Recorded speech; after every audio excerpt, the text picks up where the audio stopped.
All right, so I'm pretty excited about this one. Mermails, one of my favorite archetypes.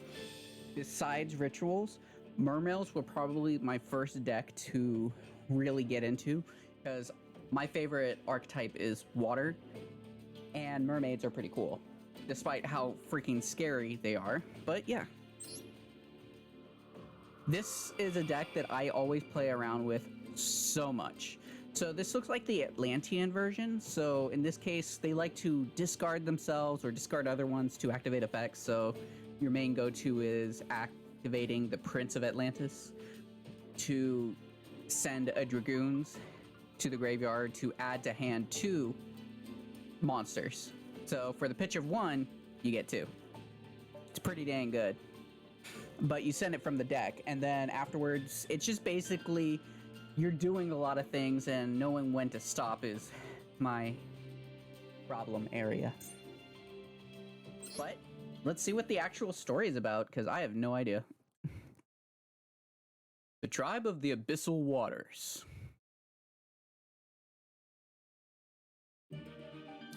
Lemuria, the Forgotten City. Once a beautiful and thriving hub, this city had been built with advanced technology and boasted a rich culture. However, an unfortunate seismic shift that shook the entire continent caused it to sink to the bottom of the ocean. And now, a group of creatures called the Mermails have taken up residence in the ruins of the once prosperous city. These aquatic creatures were ruled by a benevolent royal family and lived under the ocean in peace, hidden from the rest of the world. These merfolk loved to sing and would offer their songs to the god of the sea, praying that their daily lives would remain protected and peaceful. That's very nice. I like the idea of that. Unfortunately, mermaids can also be sirens, which lure men to their death when it comes to the sea. Can't help it.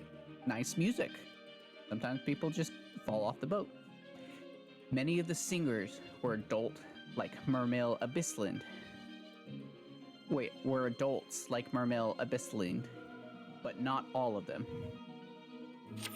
Oh, I always thought Abyssalind was actually a younger one.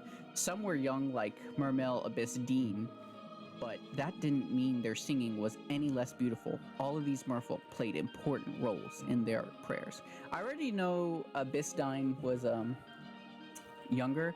I thought Abyss Lead was actually as well. But Abyss Dean, freaking amazing card. You search her, she summons. At first glance, they would appear to be a peaceful and graceful group without a single harmful bone in their body. But that was far from the truth. In fact, within them dwelled a great power that they weren't afraid to use when worse came to worse. Yeah, I love this card.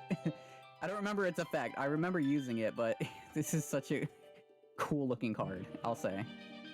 The Mermail warriors had weapons that they used whenever they patrolled the waters or hunted for food. One such warrior was a Mermail Abyss Spike, who fought with unique hand-to-hand combat style that performed excellently underwater. That's some powerful punching. Jeez. There was also Miss Mermail Abyss Sturge, who wielded his chained harpoon with great dexterity.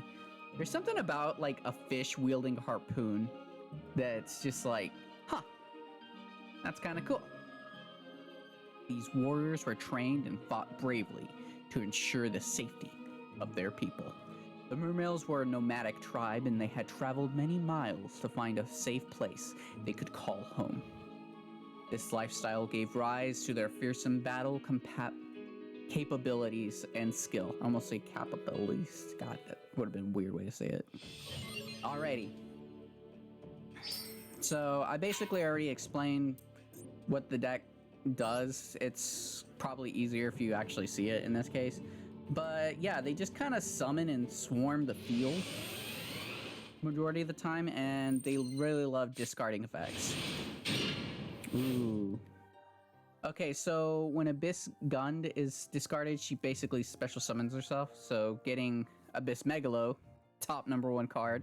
Basically, if you're playing Mermails, you're playing him.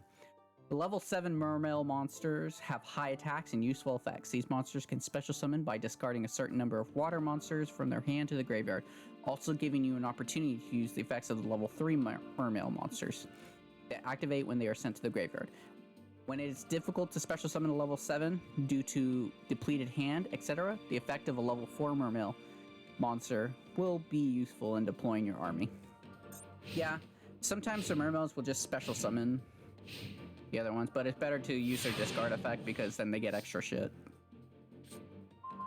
There it is. All right. So I don't remember what this one does because I barely used her, but I did like her. To activate. Okay, discard Mermail. Yeah, I get that. Let's see. If you discard it on field, destroy and discard on the field. Oh, she didn't do anything when she's discarded. No wonder I don't remember. She has to be on the field, and most of the time I just kind of used her as other material. Because this deck is not just normal cards that special summon big monsters. You actually really go deep into your extra deck, like a lot. Okay, activate the effect of Miss Megalo that you some of them. Okay, and now we go for Biscund. Here we go. Special summon.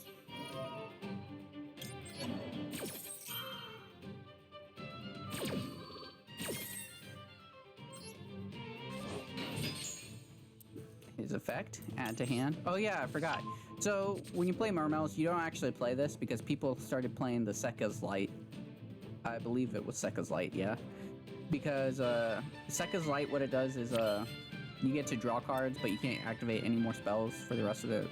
If there's anything in the graveyard or whatever, you can't really activate. You can activate another Sekka's Light, but it's basically just a drawing material, and you don't really run spells, so it's free drawing material. Okay, so we're gonna tribute this, and now I can attack twice.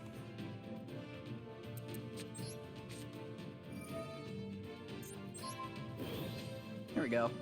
God, that's a scary number, isn't it? 1.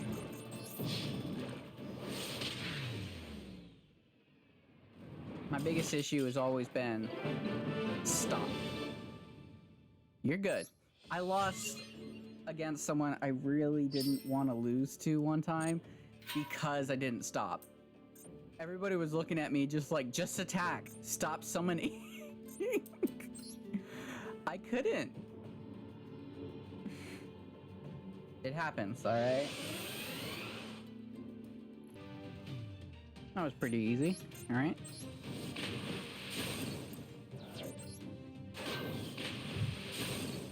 And then just one attack.